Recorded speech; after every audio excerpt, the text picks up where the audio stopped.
안녕하세요. 이덕일입니다. 지난 시간에 남북한 역사학계가 어떻게 형성되었는가에 대해서 이제 말씀을 드렸습니다. 누구의 역사관을 계승했는가에 대해서 이제 말씀을 드렸죠. 결국 핵심은 일제 식민사학, 즉 황국사관을 극복했는가, 계승했는가라는 질문에 대해서 그쪽에 이제 저희가 답을 찾아봤는데요. 그러려면 이제 일제 식민사학의 이제 기본 구조가 뭐고, 그 일제 식민사학의 기본 이론을 계승하는지 아니면 극복했는지를 한번 찾아봐야 되겠죠. 이제 남한사학계는 늘상 총론으로는 일제 식민사학을 극복했다라고 말해놓고 나서 강론에 들어가면 그대로 식민사학을 추종한다라고 비판을 했죠. 그러면 일제 식민사학의 이제 기본 구조 여러 가지가 있습니다만 가장 이제 핵심적인 거 몇 가지만 말씀드리면 단군은 가짜라는 단군 국조 부인론이죠. 그다음에 고대 중국이 한반도 북부를 점령하고 낙랑군을 중심으로 한사군을 설치했다는 한사군 한반도론이고요. 또 하나는 고대 야마도회가 가야를 점령하고 임나일본부를 설치했다는 임나일본부설, 이걸 다른 말로 임나가야설이라고도 합니다. 이런 이론들인데, 그러면 일제 식민사학을 극복했다라고 말하려면 어떻게 해야 됩니까? 이 세 가지로 구체적으로 극복하면은 총론뿐만 아니라 강론, 본론에서도 이 세 가지 총독부 이론을 극복하고 비판했으면은 극복했다라고 평가할 수 있겠죠. 그러나 과연 그런가를 한번 살펴보겠습니다. 여기에서 두 번째, 세 번째 한사군 한반도설과 임나일본부설은 요 다음 시간 때 살펴보겠고요. 이번 시간은 단군이 허구인물이라는 국조 부인론과 그다음에 이런 이제 일제 식민사관을 그대로 추종하고 있는 사람들이, 학자들이 어떻게 지금까지 해방 80년이 가까워오는 지금까지도 완벽한 통제력을 가질 수 있는지 그 이유를 해방 이후 한국의 체제가 형성되는 그 과정을 통해서 한번 짚어보려고 합니다. 먼저 단군에 대해서는 여기 벌써 북한의 중학교 역사 교과서에서는 단군론을 표지로 쓰고 있죠.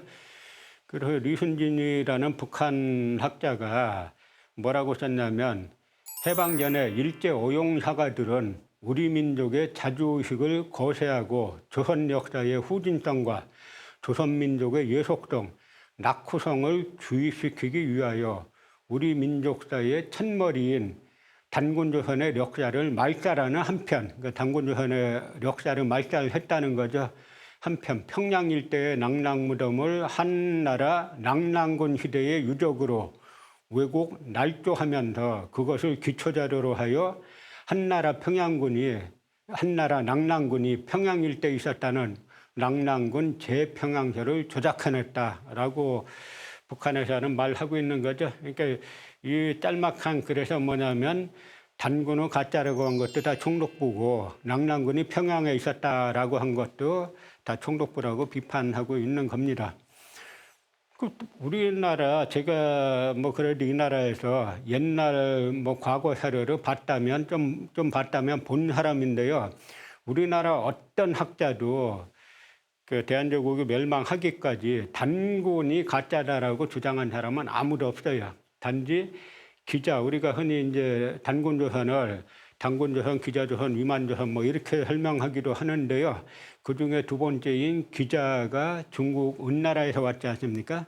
중국 은나라는 동이족 국가인데 그거는 별개로 치더라도 중국에서 왔다라고 하니까 고려 조선의 사대주의 유학자들이 기자를 높인 적은 있죠. 그러나 이 사대주의 유학자들도 단군이 가짜다라고 주장한 사람은 아무도 없어요. 그 주장은 전부 다 우리나라를 점령하고 난 다음에 일본인 식민사학자들이 만들어내기 시작한 건데요. 왜 그러냐면 한국을 점령해보니까 통치가 안 되는 거예요. 사상적으로, 정신적으로. 왜냐? 단군을 국조로 삼는 사상이 광범위하게 있을 뿐만 아니라 이 단군을 국조로 삼는 우리 민족이 일본 열도에 건너가 가지고 일본이란 나라를 세웠다라고 하는 사고가 뭐 지식인층뿐만 아니라 일반 보통 민중들 사이에서도 팽배하기 때문에 당시 총독부에서 이거를 거꾸로 만들지 않으면은 거꾸로 단군부터 가짜로 만들지 않으면 통치하기가 힘들겠다라고 해서 이 단군 부인론을 만들기 시작합니다. 그러니까 단군 부인론의 논리는 간단해요. 그러니까 단군 조선이라는 용어가 삼국유사에 처음 나온다. 그러니까 삼국유사 누가 썼냐? 아, 이 고려시대 승려 이련이 썼지 않냐? 그러니까 이련이 창작한 거다. 이 논리예요. 뭐 깊이 연구한 것도 아니에요. 그래서 나가미치오라는 당시 이 인물이 1894년 일찍 시작하죠. 이때부터 정한론의 논리들이 막 나오기 시작하는데요. 정한론이 뭡니까? 한국을 정벌하는 논리라는 뜻이잖아요. 그 정한론의 핵심이 뭐냐면 고대 가야는 그 고대 야마도회가 점령했던 식민지 임나다. 그러니까 일본 제국이 한국을 다시 점령하는 거는 침략이 아니라 과거사의 복원이다. 이게 이제 정한론의 핵심인데요. 그 정한론의 하나로 단군 부인론을 펼치는 거죠. 그래서 나가미치오가 단군은 불교가 전파된 뒤에 중들이 날조한 망령된 이야기다라고 주장하고요. 그다음에 히라토리 구라기치 이 인물은 도쿄대 교수로 있으면서 이 학습원대학이 일본의 왕족들하고 귀족 자제들이 다니는 대학인데 일본 아주 고급파의 산실이죠. 학습원대학 그 총장이었던 노기라는 인물은 대장 출신인데요. 일왕 메이지가 죽으니까 자기 부인을 데리고 같이 할복자살을 했어요. 그러니까 죽을람 자기나 죽지 부인은 왜 이제 동반해서 자살했는지는 모르겠습니다만, 그러니까 이 대학 분위기 자체를 알 수 있죠. 이 대학도 일본의 도쿄대, 동경대와 와세다대, 그다음에 학습원대 이런 데들의 식민사학을 만들고 전파하는 핵심 역할을 하는 건데요. 이 히라토리 구라기치는 아직도 남한의 식민사학자들을 대단히 존경하는 인물이죠. 그래서 이 히라토리 구라기치는 일왕 히로히도가 뭐 세자 시절에 학습원 대학에서 가르쳤던 이제 그런 인물인 거죠. 이것도 똑같이 대저 단군의 사적은 원래 불설에 근거한 가공의 선담에 지나지 않는다. 다 이제 불교가 들어온 다음에 나왔다는 거죠. 그다음에 이만희시류. 이만희시류에 대한 지금 남한 강단사학자들의 존경심은 상상을 초월해요. 지금 가야사 가지고 지금 한창 막 시끄러웠는데요. 예를 들어서 가야를 일제 식민사학자들은 우리가 보통 가야는 경상도 일대에 있었다라고 하잖아요. 일본인들은 그게 아니라는 거예요. 이들이 가야라고 말할 때 일본인 식민사학자들하고 현재 남한의 고대사학자들이 가야라고 말할 때 임나라고 해석하면 됩니다. 그 임나가 야마도회의 식민지인 임나가 전라도까지 다 차지했다. 경상도뿐만 아니라 전라남북도 때로는 충청도까지 차지했다라고 이제 주장을 했는데, 그러면서 이 이만희시류가 그 기문 반파고라는 뭐 글을 하나 쓰는데요. 그 기문 그 반파고에서 지금의 그 전북 남원이 야마도의 식민지인 기문이었다라고 주장했더니 지금 그 유네스코의 가야 문화를 등재하면서 전북 남원을 야마도의 식민지인 기문국으로 등재하려고 하다가 남원 시민들이 알고 나서 거세게 들고 일어나서 항의하면서 지금 이제 주춤하고 있는 그런 상황인데요. 바로 이 이만희시류의 기문 반파고라는 논문을 얼마 전에 경희대학교에서 발행하는 뭐 인문 무슨 연구라고 하는 거기에다가 번역해서 그대로 실었어요. 그러니까 아직까지 이 남한 강단사학계는 이 사람들을 자기네 스승으로 삼고 있는 건데요. 이 이만희시류는 뭐라 그랬냐면 단군은 고려 인종부터 고종 사이에 만들어졌다. 다 뭐냐면 근거가 사료적 근거가 하나도 없어요. 그렇게 주장하는 거죠.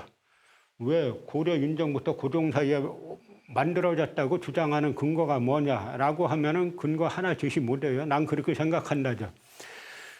그런데 이 이만희씨 류가 심지어는 일본 교토대학에서 이 삼국유사를 간행을 했는데, 이 간행하는 삼국유사에 원래는 석유 환국, 옛날에 환국이 있었다. 요 환자는 크다 또는 편말 이정표 그런 뜻입니다. 그러니까 옛날에 큰 나라 또는 이정표가 되는 나라, 그런 나라가 있었다라고 삼국유사에 되어 있는데, 이 이만희씨 류가 이걸 갖다가 일본 교토대학에 가서 낼 때는 석유 환인으로 나라 국자를 이날인자를 바꿔놨어요. 글자도 비슷하죠. 국자하고 인자하고. 그런데 요 한자를 바꿈으로써 어떤 일이 발생합니까? 환인은 뭡니까? 불교와 관련된 인물이죠. 그러니까 결론적으로 뭐냐면 불교가 수입되고 수용되고 난 다음에나 나올 수 있는 이야기다라고 하는 이야기죠. 이런 논리로 단군조선을 자연히 가짜라고 거짓말이라고 몰아붙이는 사료 조작까지 했는데, 이 이만희씨 류에 대한 현재 남한 강단사학자들의 존경심은 진짜 하늘을 찌르고 있어요. 그런데 실제로 단군에 대한 사료가 삼국사기에 처음 나오냐? 아니에요. 그 삼국사기에 훨씬 이른 시기에 247년도 동천왕 21년도에 나옵니다. 이때 뭐라고 나오냐면, 당시 고구려가 위나라, 그 조조가 세운 위나라의 관구검이라는 유주자사, 지금 북경에 있었던 유주자사 관구검의 침략을 당해가지고 어려움을 겪다가 결국 이제 나중에 격퇴를 하게 되는데요. 그러고 나서는 그 관구검에 의해서 당시 수도였던 환도성이 함락됐었어요. 그러니까 환도성을 되찾고 나서 동천왕이 환도성은 전란을 겪었으므로 다시 도읍으로 삼을 수 없다고 해서 평양성을 쌓고 백성과 종묘와 사직을 옮겼다. 이 평양성은 지금의 북한 평양을 뜻하는 게 아니에요. 평양은 고구려 말로 수도라는 그런 뜻입니다. 이 평양은 지금 만주에 있는 거예요. 평양은 본래 선인 왕검의 땅이다. 다른 기록에는 왕이 되어 왕엄에 도읍하였다라고 하였다. 여기 분명히 선인 왕검이라고 딱 나오죠. 그래서 이 선인 왕검은 물론 단군 왕검을 뜻하는 것이죠. 그러니까 고구려인들도 뭐냐면 광교토대왕 비문 같은 데서 고구려 사람들이 단군 이야기는 안 써놓죠. 왜냐하면 그건 고구려 자기네 계보만 쓴 거예요. 그러나 전체 계보로 말할 때는 단군을 이야기하는 겁니다. 그 삼국유사에 왕력조에 보면은 고구려 동명왕조에 뭐라고 되어 있냐면은 그 고구려 동명왕이 성은 고시고 이름은 주몽이다. 추모라고도 한다. 단군의 아들이다. 이렇게 말했죠. 그러니까 단군을 계승했다라는 고구려 시조 추모왕이 동명성왕이 단군을 계승했다라는 그 시각을 고구려인들도 가지고 있었던 거죠. 그리고 또 하나 보면은 다물이란 말이 있지 않습니까? 다물이 고구려 말로 옛 땅을 회복한다라고 하는 말인데요. 저는 역사 말씀드릴 때 최칭 실증사학이라는 식민사학자들이 하도 사료 조작을 많이 하기 때문에 항상 원사료를 많이 제시해요. 원사료가 어떻게 쓰여져 있는지를 직접 보고 해석하자는 의도죠. 그 부분을 보면 동명성왕 2년 서기전 36년 여름 6월에 송량이 나라를 항복해오니 그 땅을 다물도로 삼고 송량을 저우로 봉했다. 고구려 말에 옛 땅 회복을 다물이라 함으로써 이로써 이름 지은 것이다. 그런데 여기서 한번 생각해 보세요. 고구려가 언제 건국했습니까? 서기전 37년에 건국했죠? 그런데 서기전 37년에 건국했는데 다물이라는 용어는 그 다음 해에 나와요. 그러면 작년에 건국한 나라가 되찾을 옛 땅이 뭐가 있어요? 그러니까 여기서 다물이라는 용어, 고구려 말로 옛 땅을 회복한다라는 그 말의 의미인 그 옛 땅은 무슨 땅을 말하겠어요? 바로 고조선, 단군조선의 강역을 회복하는 걸 뜻하는 거죠. 그래서 사료를 보면은 단군조선이 실제했다는 내용은 많이 찾을 수 있어요. 심지어 명나라 이 개국 시저인 그 명나라 주원장이 명태조 주원장이 그 조선 사신 조준에게 준 글에도 단군 이야기가 나와요. 그런데 이런 거는 다 무시하고 단군 부인론이 지금 남한학계에 정설이 돼 있는데요. 이게 얼마나 심각한 상황이냐면 그 재헌국회가 1948년도에 들어서면서 이제 반민특위가 그 결정되지 않습니까? 그래서 이 반민특위에 육당 최남선이 그 친일 반미적 행위자로 이제 체포가 되죠. 저는 최남선 같은 학자는 상당히 아까운 학자로 생각합니다. 그 3.1 선언서도 직접 또 쓴 분이죠. 그래서 우리의 속담에 과부 수절이 평생 수절이 만년에 회절되면 그 소용없다라고 하는 그런 말이 있는 것처럼 그 일제 시대 그러니까 대일 항쟁기 때 35년 내내 지조를 지키고 살기가 상당히 어려웠음을 말해주는 사례가 이 육당 최남선인데요. 육당 최남선이 감옥에 갇혀서 한 말이에요. 한 말이 뭐냐면 내가 왕년에 불합문화론이란 것을 발표하여 동양의 문화는 남북 양계에 구분되고 그 북구의 문화는 단군의 고도를 중심으로 발전한 것이요. 이 단군 문화는 실로 인류 전문화의 중요한 일부를 형성하는 것을 주장한 일이 있다.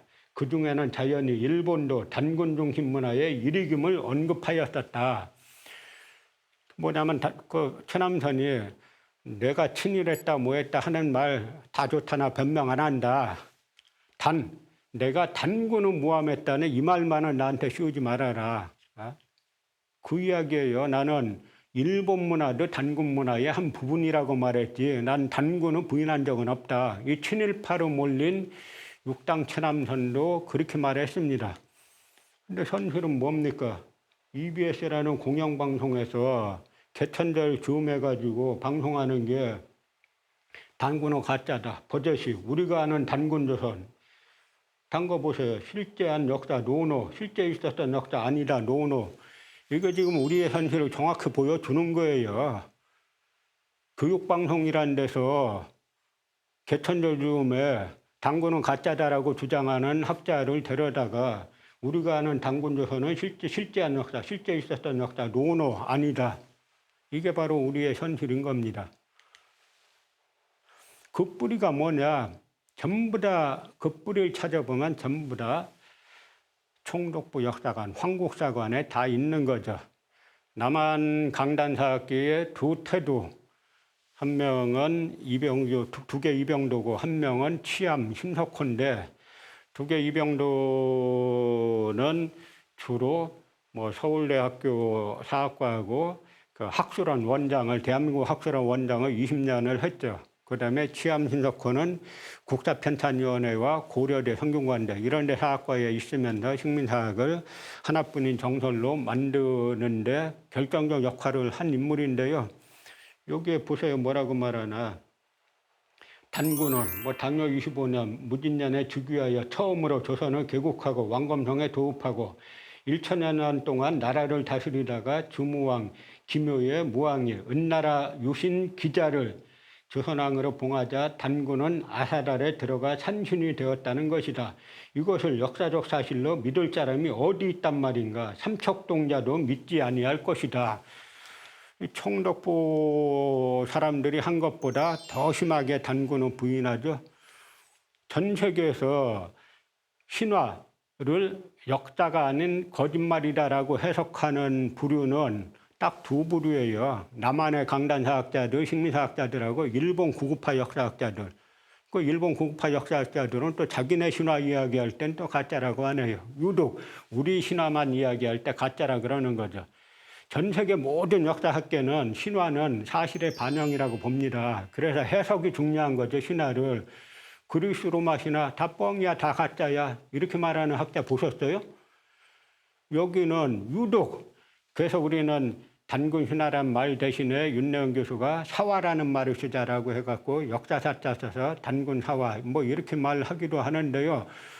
그 사료가 있으면은 그 사료를 어떻게 해석을 하는가인데 이 사람들은 거기에 대해서만 이것을 역사적 사실로 믿을 사람이 어디 있단 말인가, 삼척동자도 믿지 아니할 것이다 라고 부인을 하고 있죠.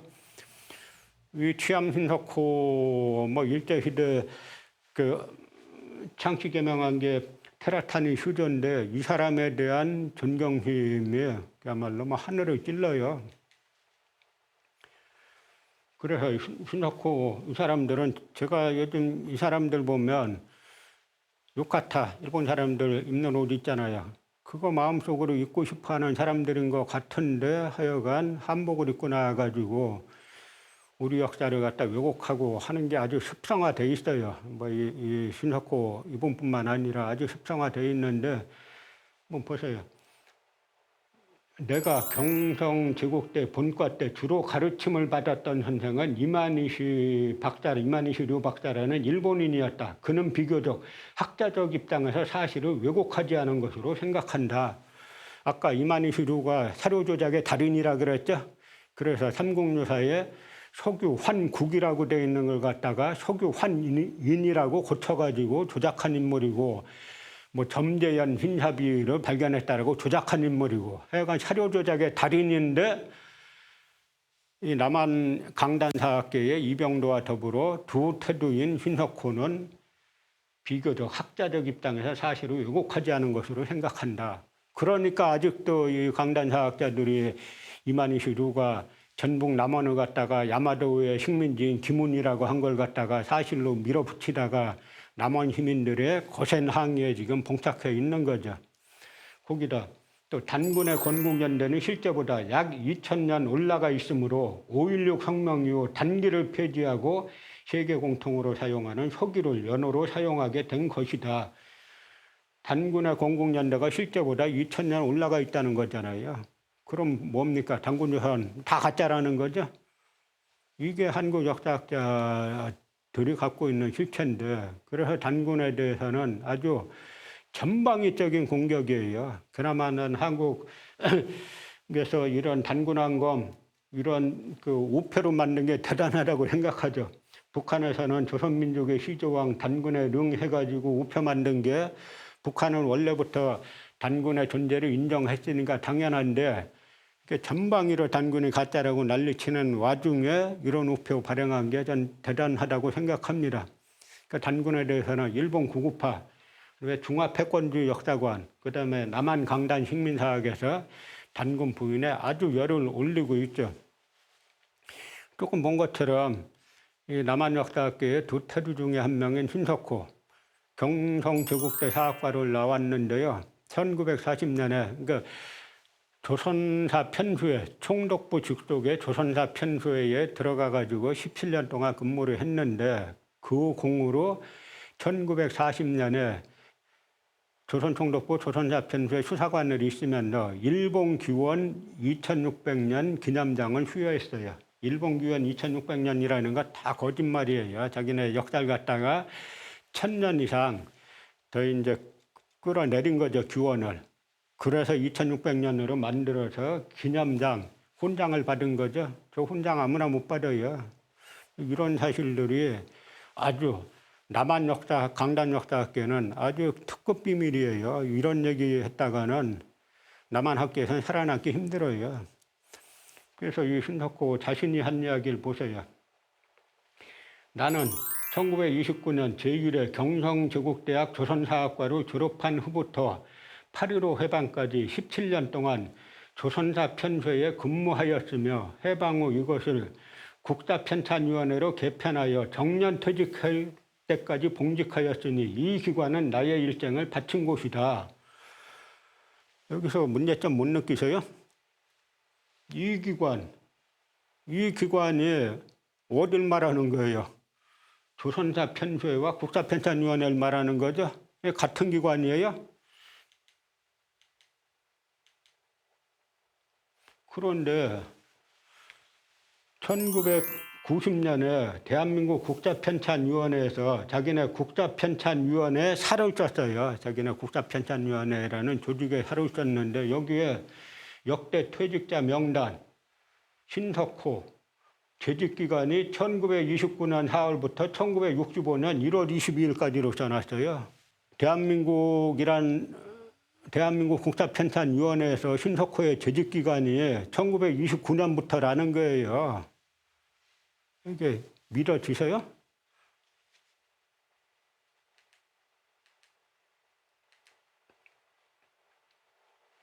나는 지도교수 이만희슈 박사의 추천으로 조선사 편수회에 가게 되었는데 이것은 나의 전공을 살리기 위해서는 오히려 다행한 일이었다. 다양한 일이었다는 거죠. 그런데 나중에 하는 말들 보면은 뭐라고 하냐면 이 사람들 말은 서로 분절적이기 때문에 이때 말 저때 말이 다 달라요. 그래서 여러 말들을 같이 봐야 되는데요. 고향에서 공부를 마치고 경성제국대학에 들어가게 되었습니다. 그때 일본인에 대한 반발심에서 조선사를 전공할 마음을 먹었고 마침 조선사 편수에서 조선사를 편찬하는 일을 거들게 되었지요. 그게 인연이 되어 나중에 조선사 편수에 들어가게 되었지요. 아니 이만희슈 박사의 추천으로 조선사 편수에 갔는데 이게 일본인에 대한 반발이에요? 또 내가 경성제대 사학과를 졸업하고 사회에 첫 발을 내디딘 곳이 조선총독부 조선사 편수회였다. 내가 일제치하의 대학에서 아무 희망도 없는 조선사학을 전공한 것은 항일정신에서 나온 것이며 항일정신에서 나왔다는 거예요. 또 나는 중동학교 교비생으로 대학을 다녔기 때문에 졸업한 뒤 모교의 역사교원으로 갈 예정이었다. 그러나 졸업하였을 때 중동학교에는 역사 선생이 만원일 뿐만 아니라 당시 총독부의 방침이 조선인에게는 역사교원을 인가하지 않기로 결정되었기 때문에 할 수 없이 조선사 편수에 취직하였던 것이다. 그런데 이 사람들 말은 조금만 보면 앞뒤 맞는 게 하나도 없어요. 총독부에서 조선인에게는 역사교원을 인가하지 않기로 결정했다는 건데 역사교원도 인가 안 하는데 조선사 편수에 조선인을 취직시킨다는 게 말이 됩니까?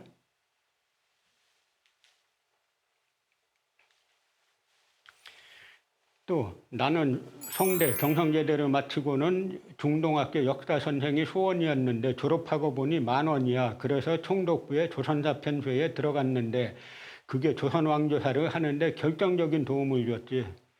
조선왕조사 자료는 총독부가 다 갖고 있는데 한국인은 나 하나뿐이었거든. 다른 사람들은 자료에 접근할 수조차 없었지. 그 바람에 해방 때 일제의 만행을 담은 자료가 불살라질 뻔했다가 내 손으로 건져지기도 했어. 국사관은 일제시대 조선사 편수의 소장 사료를 가지고 설립한 것으로 해방 후 내가 일제 및 미군정청 법무국과 투쟁하여 만든 것이다. 아주 지금 항일투사라고 말하고 있는 거죠.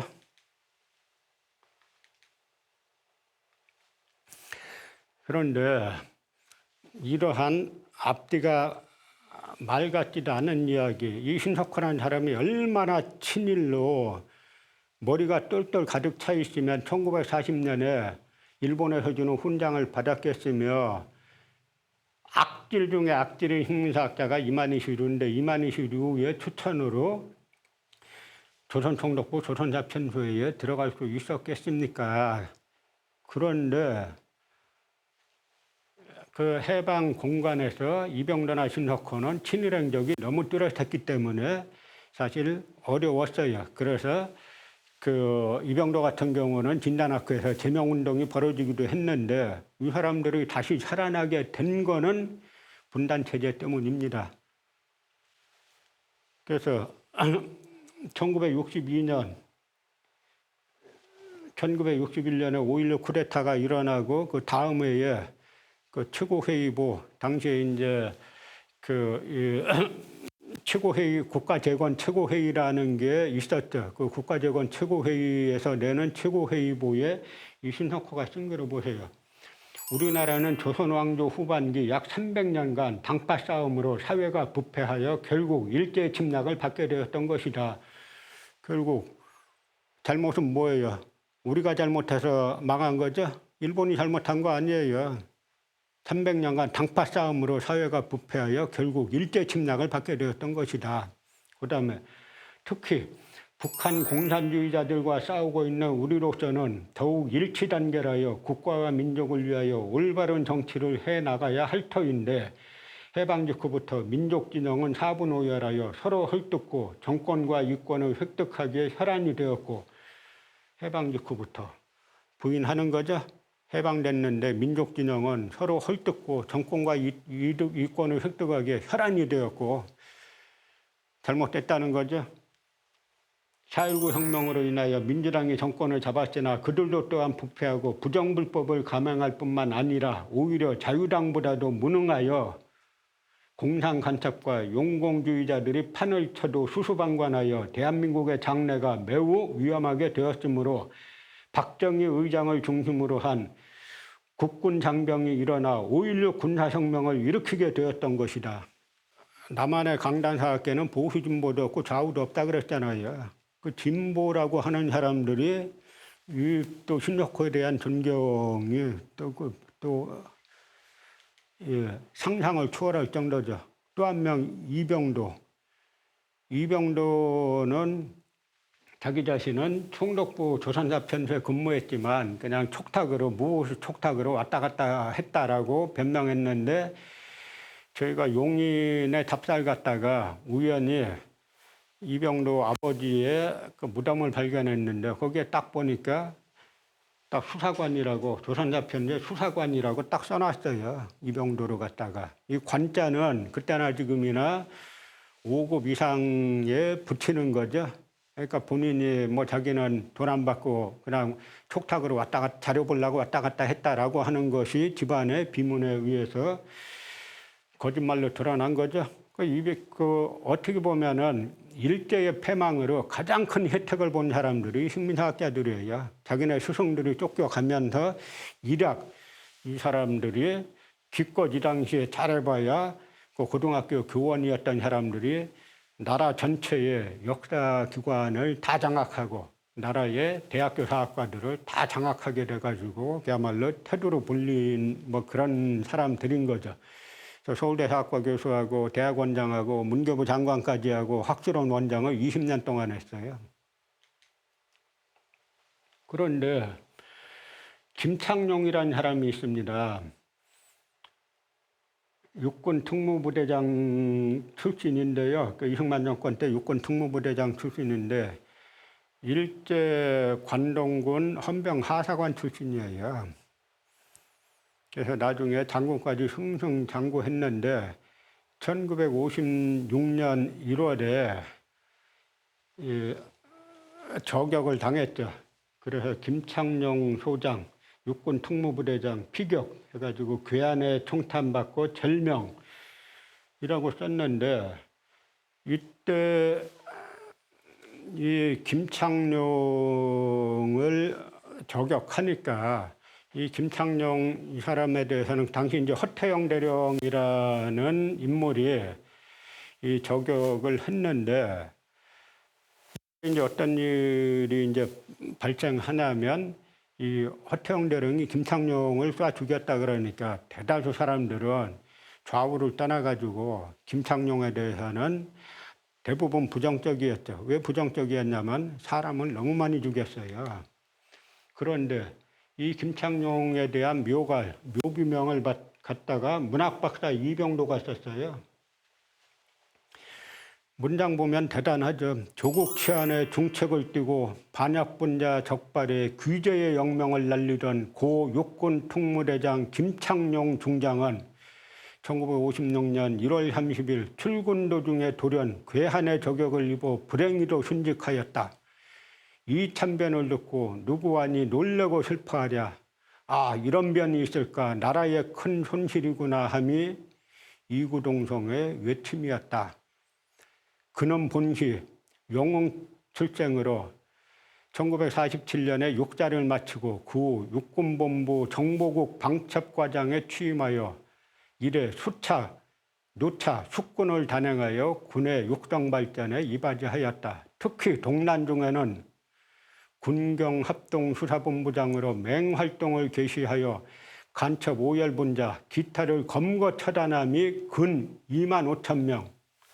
2만 5천 명을 죽였다는 거예요. 그런데 여기에는 뭐 여순 사건 관련자들도 많이 있었죠. 모든 여기에 그뭐 6.25도 마찬가지고. 그런데 여순 사건 때 그 사형당한 그 군 장교들 중에는 광복군 계열도 꽤 있었어요. 그래서 제가 그 당시 좀 이제 나이 많은 분들, 이 당시에 좀 알만했던 주위에 있던 분들 이야기를 들어보면 이분들이 사형당할 때 대한민국 만세하고 사형당했다는 거죠.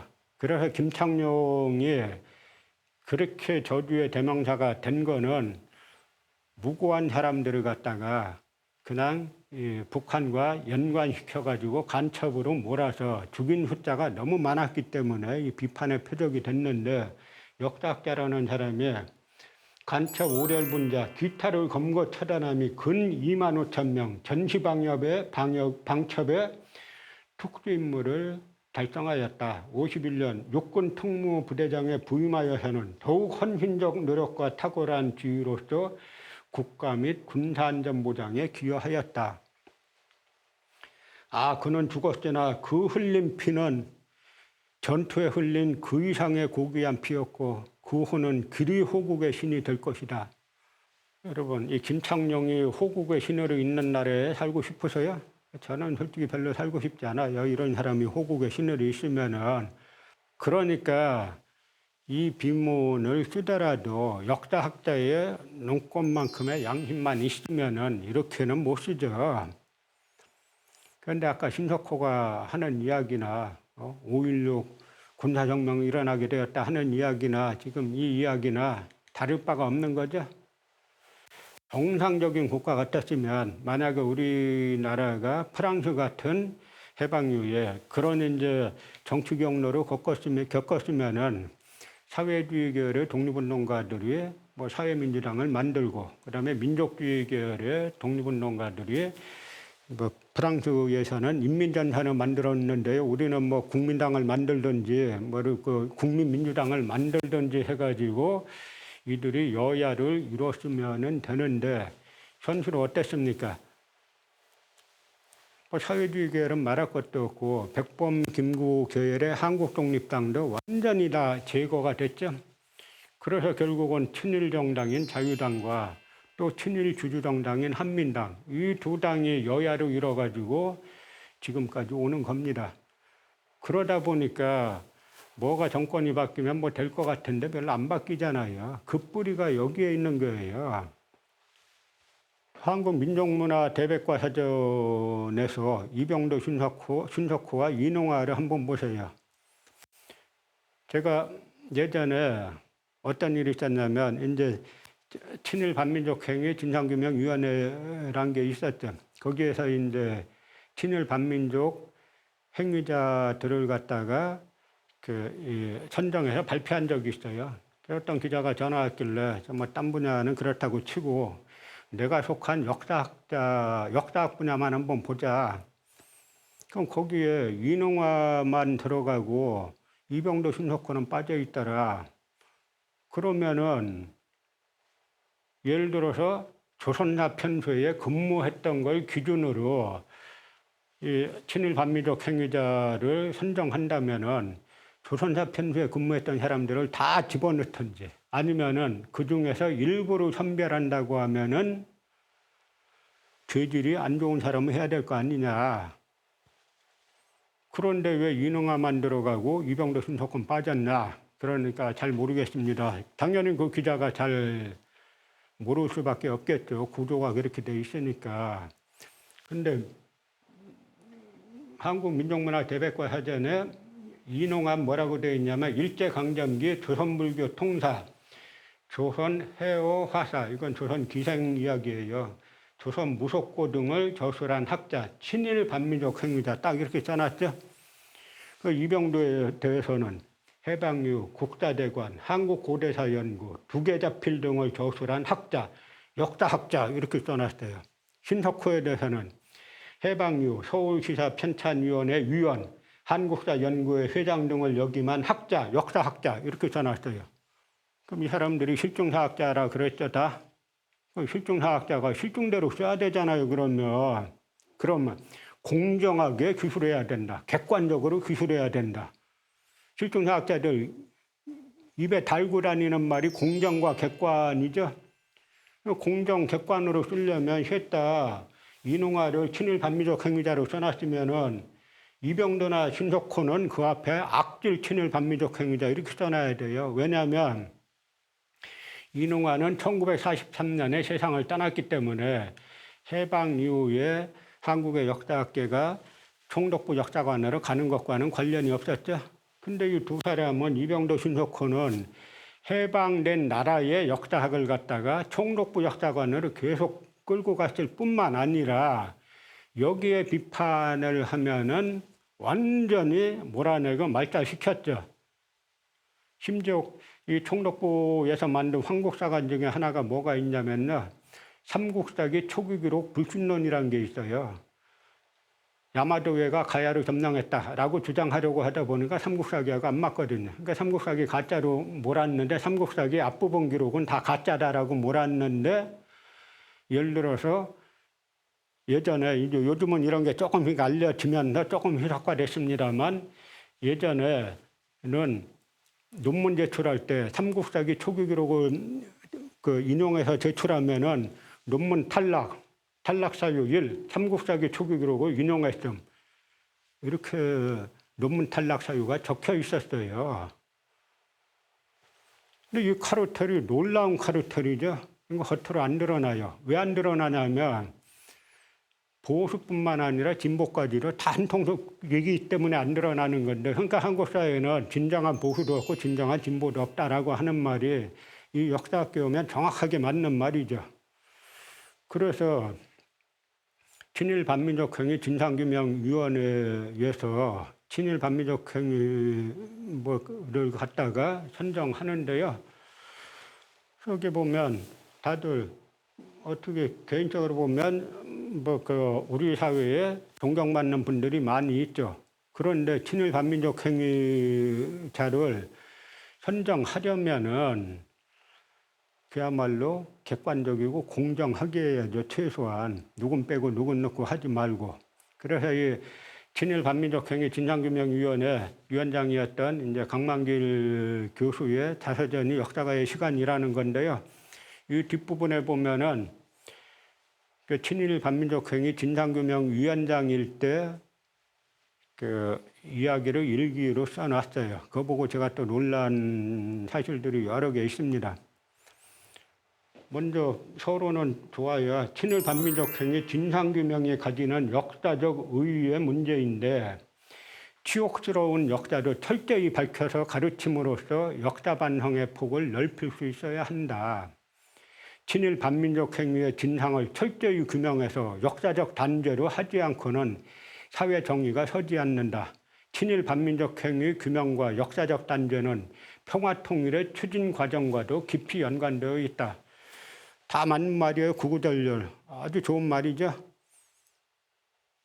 추억스러운 역사도 철저히 밝혀서 가르침으로써 역사 반성의 폭을 넓혀야 된다. 좋은 말이죠.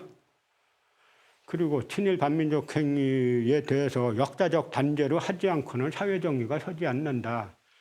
그리고 친일 반민족 행위 규명과 역사적 단죄는 평화 통일의 추진 과정과도 깊이 연관되어 있다. 아주 좋은 명문이에요. 실제로도 그랬으면 말이죠.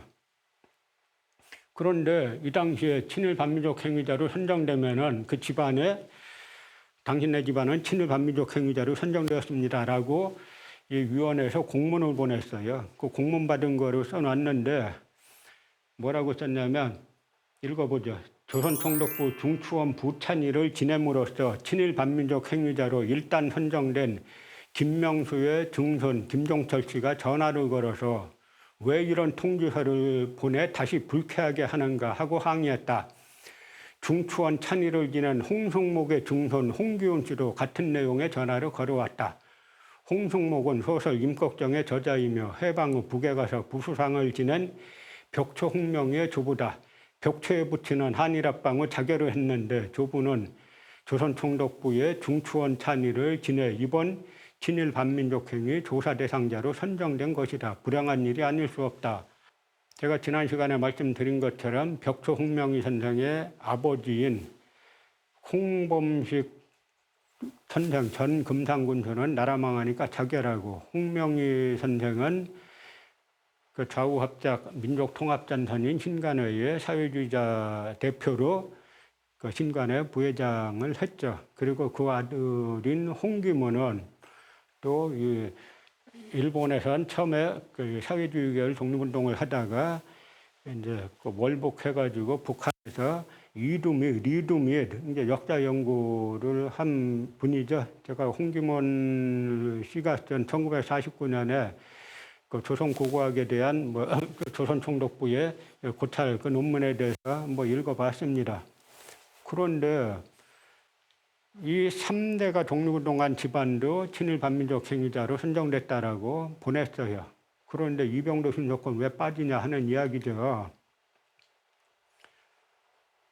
바로 이 대목, 제가 강만길 교수 개인을 지금 비판하는 게 아니에요. 왜 이 사회가 아직도, 이 사회는 일제 식민사학을 비판하는 척하면 보수진보 언론이 다 띄워져요. 근데 실제로 식민사학 해체하고 진짜 독립운동가 역사관을 다시 세워야 되겠다. 진짜로. 그렇게 하면 그다음에 다 적이 돼갖고 죽이려고 달려들죠. 그 구조가 어디 있냐 하는 이야기예요. 이런 분절적인 사고. 자기 스승에게 가다면은 칼날이 아주 무뎌지죠.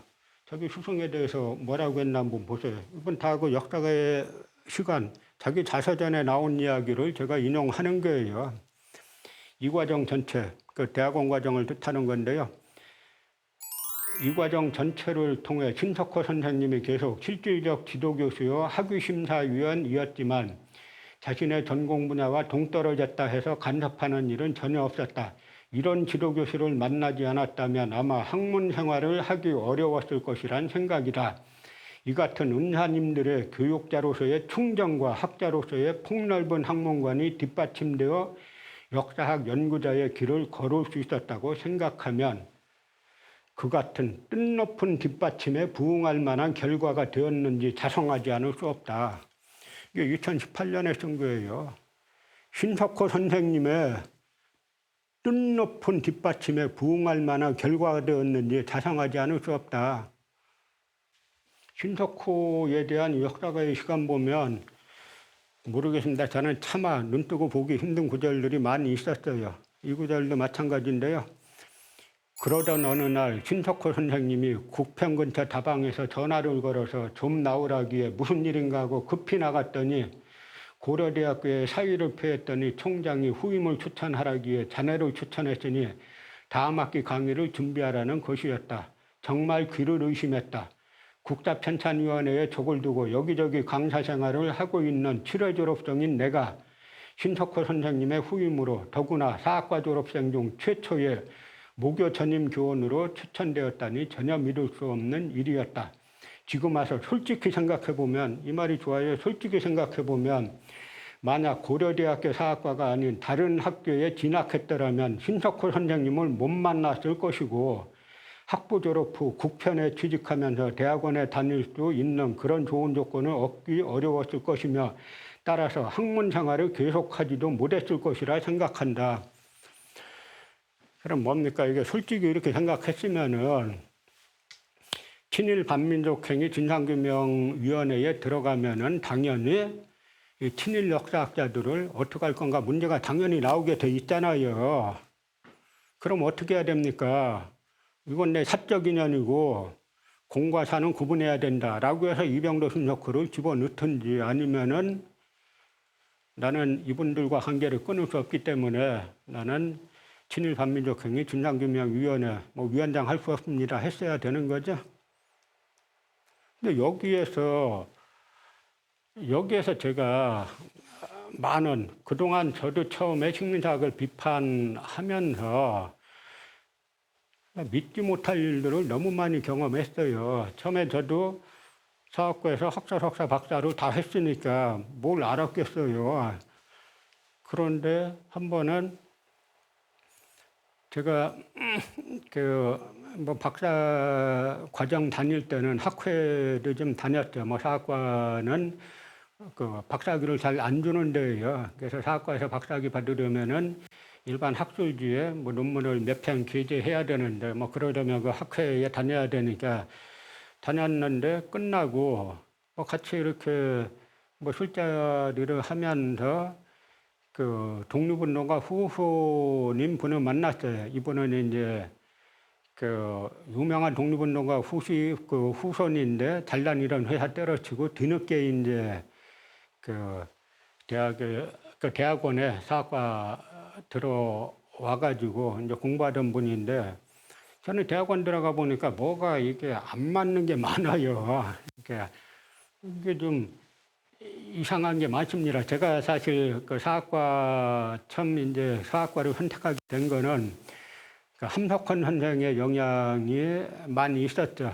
근데 그분이 하는 말이, 지금 우리가 학교에서 배우는 역사가 나 총독부 역사 가지고 독립운동가의 역사학이 따로 있다는 거예요. 함석헌 선생은 일본의 도쿄 고등사범학교에서 역사 연구한 분이에요. 그리고 이제 그분이 뜻으로 본 한국 역사란 책을 썼죠.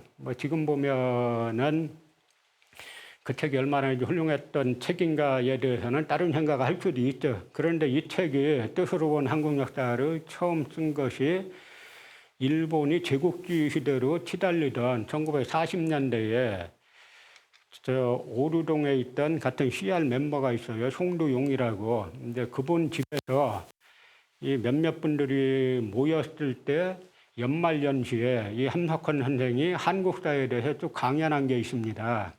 그 강연이 이제 원 뿌리가 된 건데요. 그걸 갖다가 대일항쟁기 때는 이분이 처음에 그걸 이제 해방 이후에 책으로 묶을 때는 성서적 입장에서 본 조선 역사였어요. 근데 그거를 어디서 탈구했냐면 해인사에서 탈구했습니다. 그러다가 나중에 성서적 입장에서 본 조선 역사라는 이 성서적 입장이 너무 좁다라고 해갖고 나중에는 이제 뜻으로 본 한국 역사라는 이제 제목으로 바꾼 건데요. 그래서 그 책을 보고 저는 나중에 전 대학을 좀 딴 사람보다 늦게 들어왔는데 만약에 내가 대학을 가게 되면은 역사학을 하고 싶다라고 생각해서 사학과 들어왔는데 와서 보니까 함석헌 선생 이미지는 지사의 이미지 아닙니까? 근데 막상 사학과 보니까 지사의 지읒자를 찾을 수가 없어요. 한해 행적들이. 그래서 저는 학위하고 나중에